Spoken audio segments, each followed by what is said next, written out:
else? Thank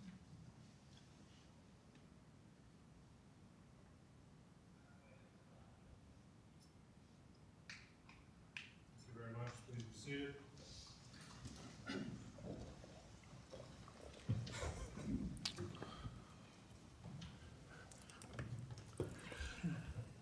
First item on the agenda is approval of the agenda. I'll move it. Second. Second by Taylor. All those in favor? Oh, he's passed the steps. Aye. Say aye. Aye. Opposed, say nay. Passes 5-0. Items 2 through 7 constitute a consent agenda of routine action items to be considered by one motion. Items pass unanimously unless a separate vote is requested by a board member. Item 2 is approval of the minutes of the May 2nd meeting. Item 3 is approval of the claims. Item 4 from the county auditor is approval of a liquor license application for Oscar Carl Vineyard in Sioux City. Item 5 from board administration is approval of a notice of property sale resolution for parcel also known as 613 to 15 13th Street for Tuesday, May 23rd at 4:35 p.m. Item 6 from board administration is approval of a resolution thanking and commending Michael Gray for his years of service with Woodbury County. Item 7 from Human Resources includes A, approval of the memorandum of personnel transactions, B, authorization to initiate the hiring process, and C, approval of 2 retiree requests to remain on the county health insurance. Any discussion? I would just like to thank Mike Gray for all of his years. Mike is my next door neighbor. He's a really great guy. I'm sure his wife Mary and his dog River are excited for him to be retired, but he served the county very well for a long time. A lot of very early mornings getting up, checking bridges and roads, and so appreciate all that he did and left a high bar for the next guy. So thanks, Mike. Thank you. I'll move approval of the consent agenda. Second. Second by Nelson. All those in favor say aye. Aye. Opposed say nay. Passes 5-0. Item 8 from Secondary Roads is approval of a permit to work in the county right-of-way for certified testing services. I'll move it. Second. Motion by Raddick, second by Bittinger. Any discussion? All those in favor say aye. Aye. Opposed say nay. Passes 5-0. We're ahead of our 4:45 p.m. set time. So item 10, are there any reports on committee meetings? Say tomorrow, the long-awaited meeting between Emergency Services, Building Services Director, Supervisors Nelson and myself will game plan for a couple of hours the future of the Climbing Hill building and come back with a report recommendation ahead of our 911 or our management meeting.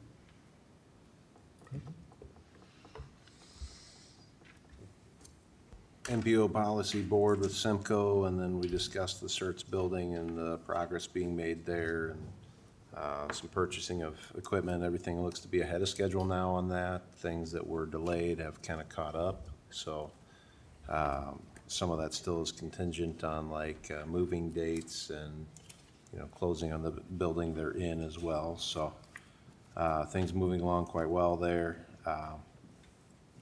And on the MPO, we were just kind of finalizing different plans and things necessary that we do every year to be in compliance with federal law. Thank you. I don't have anything. Yeah. For me, all I have is met with the county attorney's office today, met some of the staff, learned more about what they did. So they're doing a good job there, and definitely are making sure that Woodbury County is safe and executing their jobs with excellence. And then just last week, Supervisor Taylor and I, we had the Veteran Affairs meeting, and nothing major to report other than everyone's doing a good job, and they're just getting ready for their summer events and outreach with our veterans here in Woodbury County. So that's all that I have. Okay, thank you. Hearing no other reports on committee meetings. We'll go ahead if we have a citizen concern. We have time for one or two. Any item that's not already addressed on the agenda, however.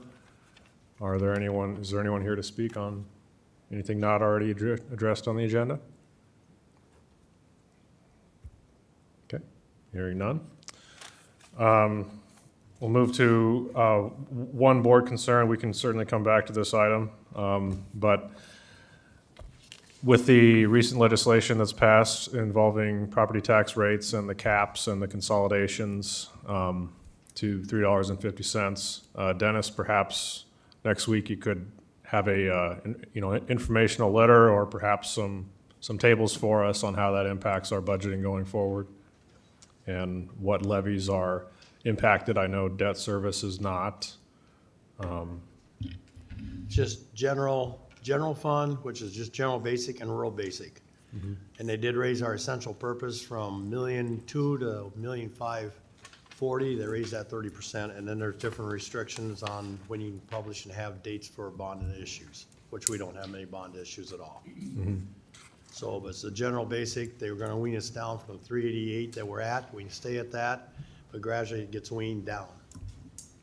Can you kind of walk us through, not right now, but when you do that, walk us Yes. through this and all the repercussions and implications? Yep. That'd be great. Yep. We just won't be able to buy anything unless we borrow for it. That's how it works. Unintended consequences. Any other board concerns in the meantime?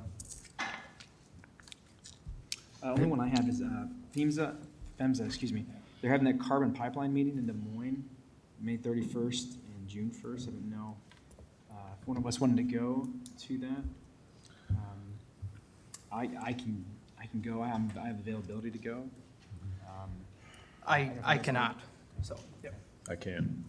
I cannot either, but I would be supportive of you. Do we want it? Yeah, do we want it? It would be appreciated if Okay.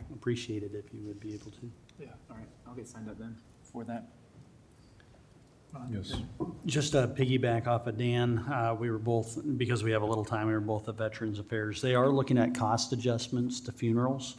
I think it's been 12 to 14 years, and given the higher cost, they're looking, they did make a motion to move a higher cost there, and they're also looking at a 5% increase on groceries and inflation with income guidelines, which, we sit essentially ex officio on that, but it made sense to us. Next meeting, there will be a new member, Axel, our service dog. And so we may introduce him not only to the office there, but perhaps here as well. And then October 8th is their appreciation dinner. And in addition to that, Supervisor Bittinger and I are talking about going to some of their outreach efforts, which is really a great thing. Not only are they attending for informational purposes like the Sloan Pancake Breakfast at an Anthon, but they're actually doing and processing claims out there, which I think is a really good idea of, instead of coming to us, coming to them, so to speak, and that set of our Veteran Affairs Department. Okay. Any other board concerns? 9A, I think we can receive. That's not a set time. The public hearing's a set time, right? I believe so. Yep. Before we head back to item 9, though, I can give the board a little update on something that's been we've discussed at length, as far as what the board can do in regards to the pipelines. I had a good conversation with the law firm that's representing, I believe, 7 other counties in a motion to intervene on July 1st. And as early as next week, there could be an engagement letter before the board from that firm to join in and share those costs and split those costs of that engagement and that suit.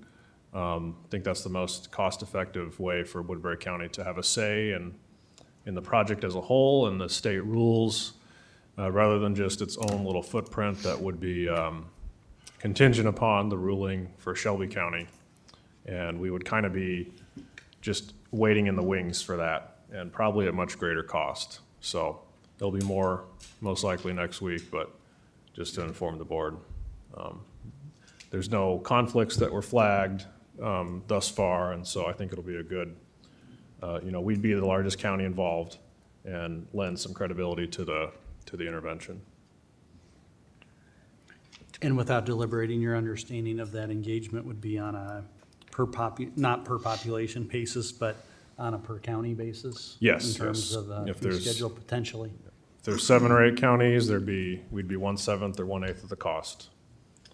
And we'd have to sign on to not contest any other counties' motions, but there'd be no reason to, really, so, Thank you for reaching out. yep. Yeah. Well, we are a couple minutes ahead of our 4:45 PM set time, but we can still do 9A to receive the county staff report concerning the proposed amendments to ordinance number 56. Mr. Priestley, you want to start with your information? Sure, and I'll get my pens out. Maybe distribute those.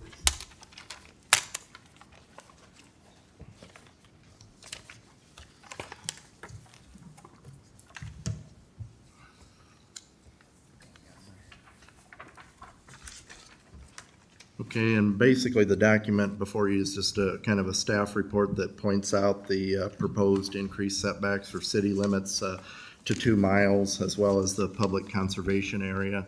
The document's basically designed where it includes comments as well as some of the minutes from the communities such as Anthon, Correctionville, and Pearson that did offer their support.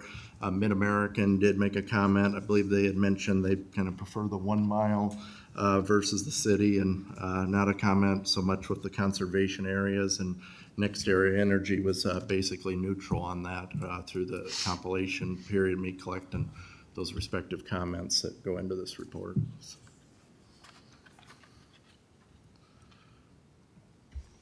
Anything else?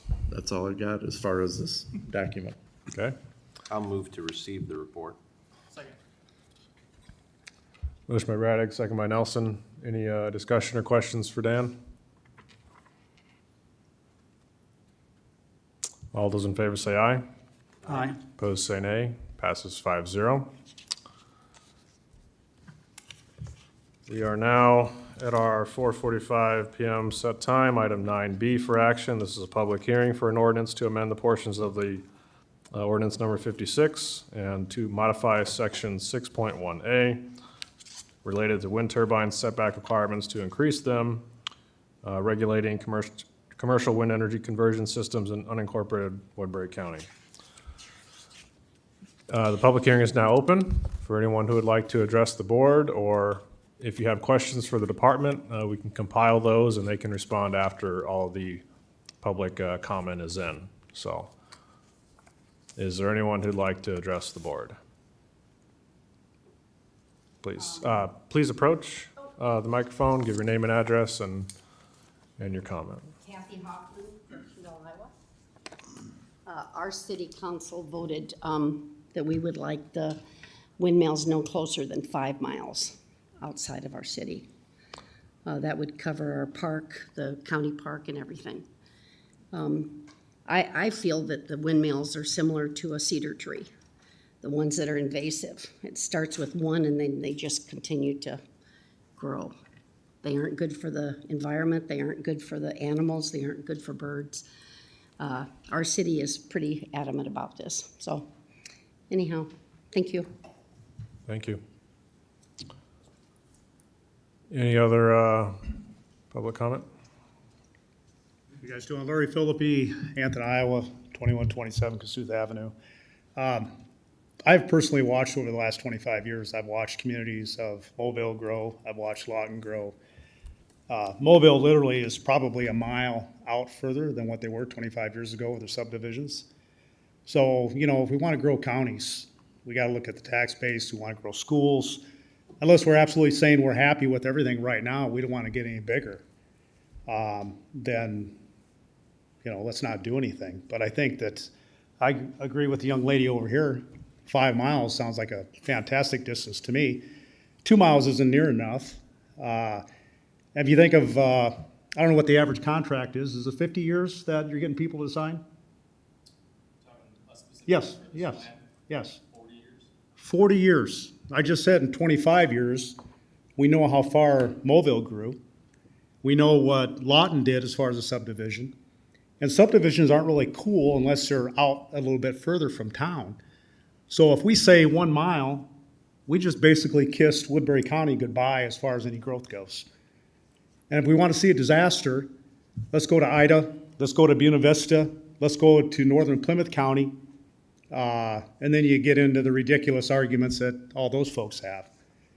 It's too late for them. They've already trashed their counties. We're trying to be unique in Woodbury County. We're trying to save the Les Hills. We're trying to save the county as a whole. And I would like to continue growing the county. I'd like to see my kids stay here, not move away. We have a hard enough time attracting people. If you want to push people away, let's build some more wind turbines. I think that's a good way to do it. And then we will deplete our tax base. So I push for the 5 miles. I think 2 miles is generous. I think 1 mile is ludicrous, absolutely ridiculous, and I don't think that we even need to go there. So I would look at the 5 miles. After all, we just said a 40-year contract. 40 years, folks, a lot can happen in 40 years. A hell of a lot can happen. I watched 25 years, and I watched how Mobile grew. I watched how Lawton grew. Lawton has a hard time right now because they have some buffers. Buffers to the east. It's a big farm. They don't want to sell the ground. They can't even expand their school. Lawton has one direction to grow. They can't grow across the highway. They can't grow back west because of the creek bottom. That's a floodplain. You get towards the ball diamonds. So if we want to help these communities grow in Woodbury County, we need to keep the turbines out, put the 5 miles out there. I think 2 miles is too close. Thank you. To kind of go back to when that number was decided, wasn't that because it was jurisdictional review, same distance? Repeat that, Keith. It's the distance of jurisdictional review. Thank you very much for mentioning Mobile. I'll show this to the group first. This is Mobile up here. This is Highway 20. From Highway 20 to this road here is a half mile.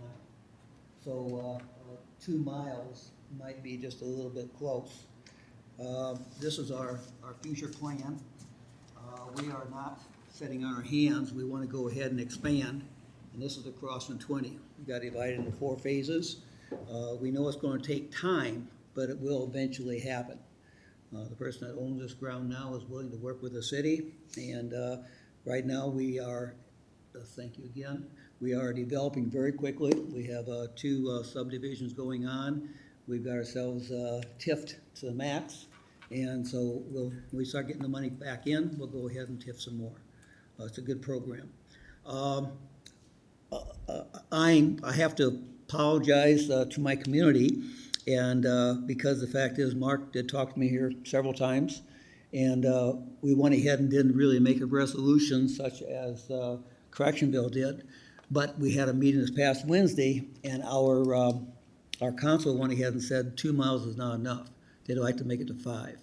We didn't, like I said, didn't go ahead and make a resolution before this came to fruition, so I have to apologize for that. I will agree with this young man over here also. My kitchen window faces to the east, so I'm sitting there at the counter, and the sun's not right in my face, but the sun's over here, and every once in a while a bird will fly by and distract me, looking over there. Earlier this, it had to be in February, March, I went to a wrestling tournament over in Ida Grove, and I noticed this windmill, and this windmill is just to the east of this farmstead, and probably 1,500 feet. And every time that blade went around, could you imagine the distraction you'd have inside that house? Okay, so the idea is just a bird flying by will give a distraction. And then if you go ahead now and have this windmill, every morning, and if the windmill happened to be to the west every afternoon, going ahead and making shadows in your house. So I think 5 miles would be a better situation. I realize you've already had it on your books and stuff like this, but I wanted to give you the feeling of Mobile's council. And again, I have to apologize for not getting on the stick a little sooner, but those are my feelings. And again, now this is a half mile, and that'll be our city limit. So if you make it 2 miles, the first windmill will be 1.5 miles away. So we do plan on growing, and it's going to take time, but it's going to happen. probably less than 40 years, I think. And the windmills have contracts for 40 years. And there's other things also, because I know when windmills come down, they don't go ahead and dig out all this concrete. It's still in the ground. And when we do any new additions in town, streets and sidewalks and stuff, the first thing we say is, don't bury anything, because somebody down the road is going to have problems with it. And like I said, these windmills, if they do come down, a lot of that concrete is not removed from the ground. Thank you. Thank you. Just for point of information, we will have 2 more readings, so if there are any resolutions adopted by our councils, that's a good time to bring those forward. Any other public comment? My name's Daniel Hare, 2889 Humboldt Avenue, Hornick, Iowa. I'd just like to start off quick first by presenting this picture to the board. This is from Adair County, where a Mid-American wind turbine threw a blade and it went across a public road. I just want to let you guys know that that does happen. Mr. Jablonski sat right over there last summer and told us that this rarely happens and that, they take the proper precautions. Well, here's what happens when you have one of these things too close to a road. And, this has happened in Adair County, Webster County, Macksburg, Iowa. So it's happening, more than Mid-American wants us to know. So I would like to submit this to the board. Move to receive. Second? All those in favor say aye. Aye. Opposed, say nay. Passes 5-0. As far as Woodbury County, I think you guys are on the right track. All across the state, the counties are reevaluating their wind ordinances to change setbacks in order to protect residents and put an end to projects. Some counties are implementing 1 mile or more setbacks from residents. The wind turbine projects are slowly killing rural Iowa. I hope Senator Grassley and Governor Kim Reynolds are listening to what Iowa's counties are saying. Multiple studies from appraisal groups show a decrease of 20 to 40% of a home's value, even as far away as a half mile from industrial wind turbines. Loss of property value is just one consequence of industrial wind turbines. Noise, shadow flicker, flashing lights, eagle deaths, and dangerous electromagnetic fields are others. Blade throwing, like I just mentioned, is becoming a great concern. Let's keep Woodbury County free and open. Many new homes have been or are being built in rural Woodbury County. Industrial wind turbines would destroy that opportunity here. I applaud the board's action to protect the vitality of our towns and to preserve our conservation areas that many love and cherish. Mid-American should have canceled the wind park project months ago. They have seen firsthand the rejection of this project, but their turbine salesmen are still here harassing rural residents, sometimes multiple times. All I gotta do is say shame on them for that. It's time to move on and cut your losses, Mid-American. Industrial wind turbines only benefit a few by the destruction of many. May God bless all the farmers, landowners, and rural residents who have told Mid-American no. Thank you.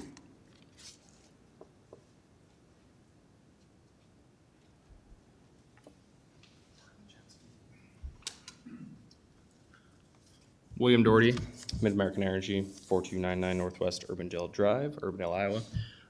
Just providing further clarification on our comments in relation to the 2 mile setback proposal. So as it sits right now, it is in line with the extraterritorial annexation, part of, I think, Iowa Code 414.23. Obviously, there's procedures in place for that. In order for that to be facilitated, the county can't have an ordinance in place under that land that's being annexed.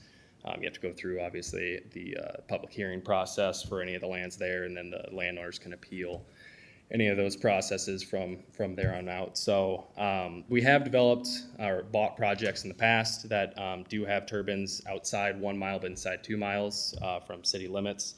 Kind of put that in perspective for you. For the Siouxland project right now, we're sitting at about 16,300 acres that have been signed in total in Woodbury County alone. That buffer that I kind of talked about in there, the 1 mile that we are recommending versus the 2 mile that the board's proposing, or the plan zoning's proposing, that's a difference of about 8,000 acres. If you look at the city of Mobile, inside that buffer zone, we do have, approximately 1,000 acres signed. That's not just Mobile, that's several municipalities in the county. Sorry, not the country, the county. So it, once again, I believe it just kind of goes back, our perspective is individual landowners' rights, what they want to do with their property. They've signed up under the pretense of the existing county ordinance as it sits today. They believe that they, have an opportunity to turn their farm into a better opportunity for themselves by participating in the wind project. This obviously kind of flips the script on them a little bit. So I just kind of want to address the board, bring that to you guys' attention. We're still out obtaining easements for the wind project. To this day, we have an office in Mobile. So that's, I believe, all I had. Like I said, we don't really have any comments for the public conservation areas. I just ask in terms of a legal perspective, when it comes to signed agreements at this point, and if this board's actions and the 3 readings impact that, are they pre-existing, or does that now change the rules, so to speak? Does the question make sense? I think I understand what you're getting at. For any property that would be within the 2-mile buffer, the effect of this change would, in order for a project to move forward under the waiver section of the ordinance, any entity or property owner within that setback would have to sign off on it. So essentially, a city council would also have to sign off on the waiver in order for it to be built within that buffer. So the question you're answering, I think the answer would be yes. So there's no pre-existing, well, that existed before you changed the rules. Now, the city council would have to concur because they'd be asking for some sort of variance, is that? Right, if there was a project that actually had been permitted under the existing ordinance, that would be grandfathered in, but I don't think that there's any project on the table that's reached that stage at this point. Thank you. That's all I had. Thank you.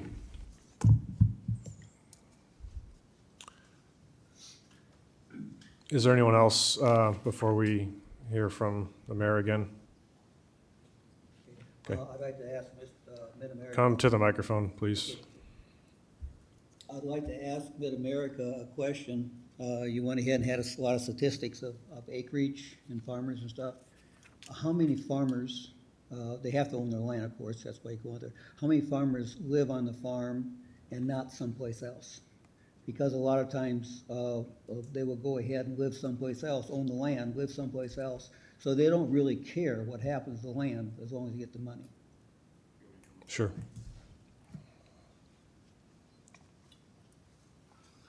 I don't have a statistic on absentee landowners that we've signed. We do have 80 agreements in the county. That's the encompassing the 16,300 acres that I referenced earlier. That's something that we could get easy enough or is available at the recorder's office. Under public record, all of our easements have been recorded at the county recorder's office, so. Thank you.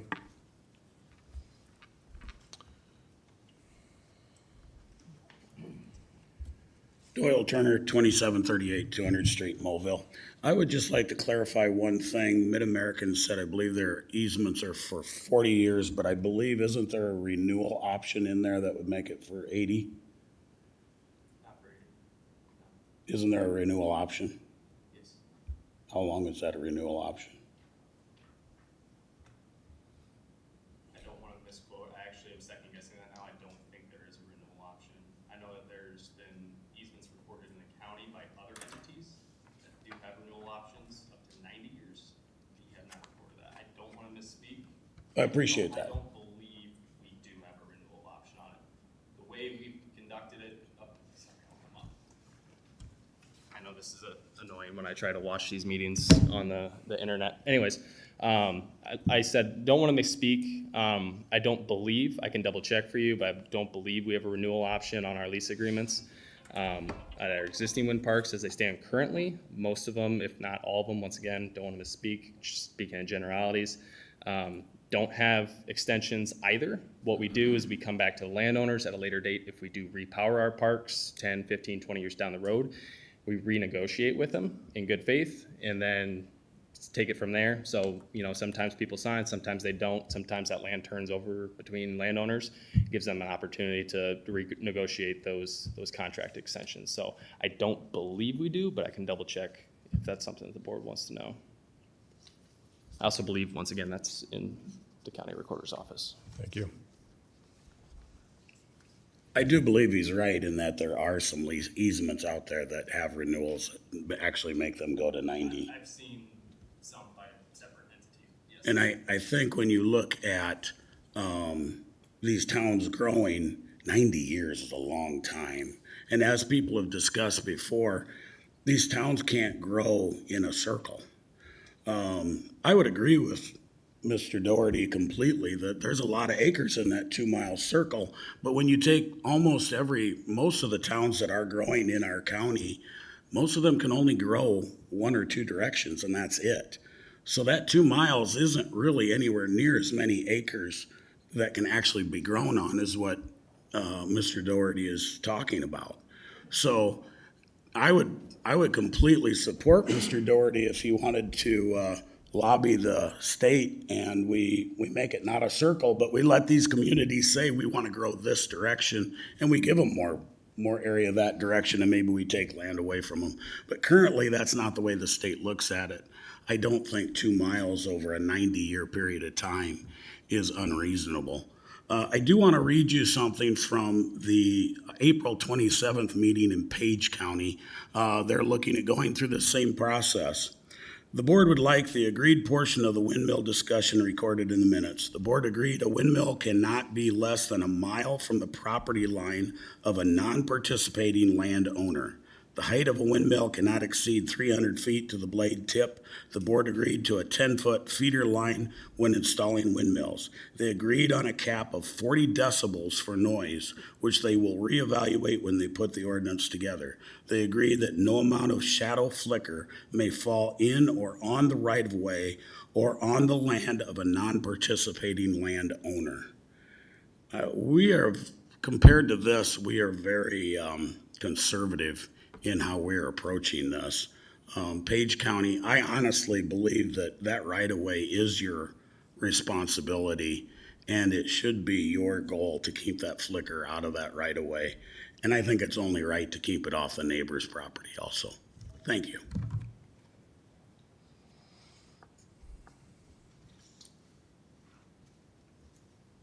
Larry Philippi, Anthony. I just want to know if you could clarify a little bit. I heard some of the conversation, but the acoustics in this room are still terrible. Not that I was trying to eavesdrop here, but the gist I was catching from, I'm going to say grandfathered in regards to maybe contracts that have already been signed with Mid-American. If we push that out to 2 miles, or let's say even 5 miles, what was the conversation here? I mean, is it cloudy gray that, oh no, those people are just out of the contract, or are we giving them a leverage to sue the county? Ridiculous lines of those types of conversations. Or I was just curious what the conversation was, because I kind of get the gist of it, but most of us didn't hear any of it, and I think it's important. So my question originally, and I'll speak up, so I apologize from before. My question originally was if a landowner that was within, let's say, the 2 miles had signed a contract with Mid-American, and now the county takes the action that we're proposing, would that person be able to say, well, that was before I signed a contract prior that existed? And not to speak, and you can correct my summation if I'm wrong, but it seemed that the answer was that a city would now have to concur in order to grant that variance. In other words, if it was going to be approved for that landowner who said, well, I'm a mile and a half, and so I'm now within that 2 miles, that would have to also be concurrently approved by the city council, which it doesn't sound like there's very much appetite to do. Right. So basically, the mayors of these small town communities would have to agree that they would extend or give them a variance, and the quick answer probably is not. Right. Is that a fair summation, Joshua? Yeah, I don't want so to speak for you. Under the waiver portion of the ordinance, a project could potentially go in at distances that were different than the setbacks set out in the ordinance. However, any affected landowner or other entity affected by that setback would have to waive that setback requirement. So right now, I believe the setback is 600 feet within city limits.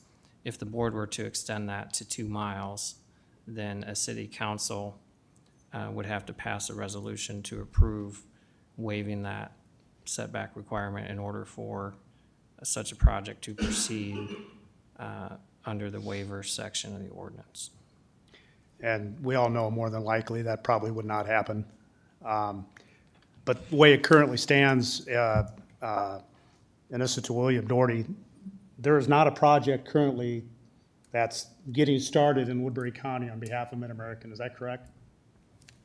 I guess what constitutes getting started? I mean, we're not. I don't know. That's why I'm asking the question. I mean, do you guys think you have a project? There's nothing permitted at this point, so I think that answers the question. And I don't think the county has an application. No application's been submitted to the county. Okay. It's interesting that I asked Mr. Doherty the question, but I get the board to answer. So I'm just wondering from your perspective, do you think you have a project in Woodbury County?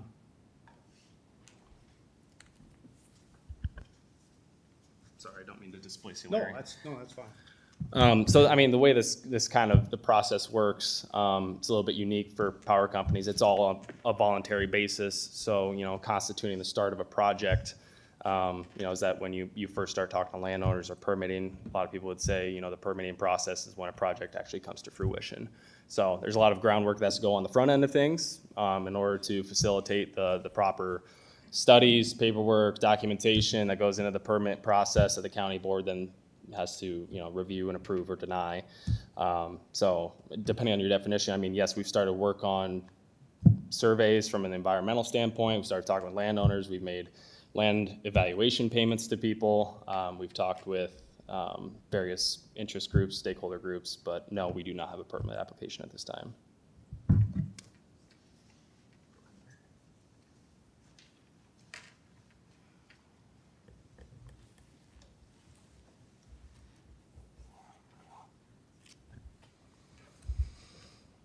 Any further public comment before we conclude that portion?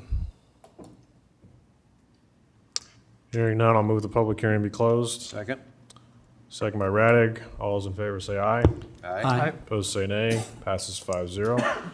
We'll now move on to item C, which is the board's discussion and action on the first reading of the ordinance. 2 other public hearings, of course, to follow. And just for procedure, Joshua, could you refresh us all on those rules? What can be changed within the second and third readings? Is it just the items that are addressed in this, or could it be any portion of the ordinance? So the only things that can be changed would be items that were provided in the published notice. I believe that the way the published notice was written would allow for an increase in the setback for both for cities and conservation areas. So you're limited to those 2 items. I believe that you could have discussion on how much of an increase in the setback the board wishes. You do have a recommendation from the zoning commission on what that should be. And as was referenced earlier, I think the 2-mile jurisdictional review was the basis for that recommendation. Ultimately, the board can go with that recommendation or determine a separate setback that the board feels is appropriate based on the information before it. Okay, thank you. I think that's helpful to remember what we can discuss and act upon with this. Who wants to go first?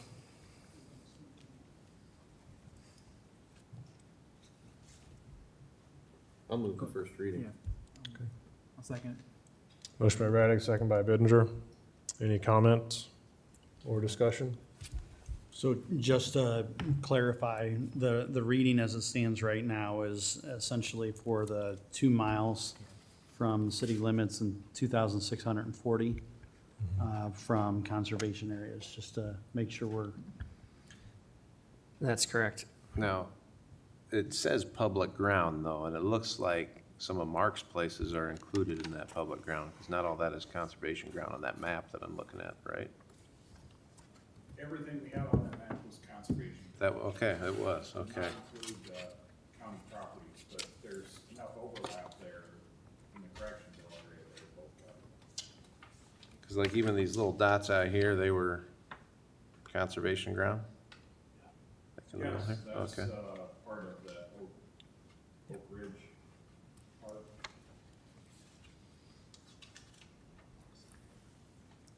Good. so is there any, conservation is 2,640, is it the conservation board good with that? It's our meeting in support of that. Okay. The answer was yes, for those listening. I appreciate Mobile and Pearson and Correctionville being here today. Danbury has a city council meeting tonight that it's on their agenda, so most likely by next week we'll have feedback from them. From what I've heard, I think they may come in higher than 2 miles that they asked for as well. So maybe 2 miles is too low based on what we're hearing. The reason that we kind of ran with that was because of that extraterritorial review that we talked with Dan Priestley about. But appreciate all the feedback today. 40 years, 60 years, 90 years is a very long time to think about. And I admire the tenacity of our towns to want to grow. And we have to continue to grow. And I think one thing that's important is to think about is that we're one of the few counties in the whole state that we have not only one, but 2 4-lane highways that go through it. And that's only going to bring a lot of people and a lot of potential growth. And so I appreciate everybody being here today and providing us some input, so.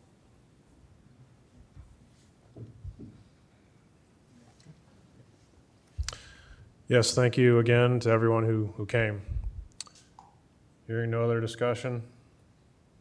All in favor say aye. Aye. Opposed say nay. Passes 5-0. Another crack at citizen concerns for anything not on the agenda. I saw a couple people walk in. We went through this earlier. Seeing none, any other final board concerns?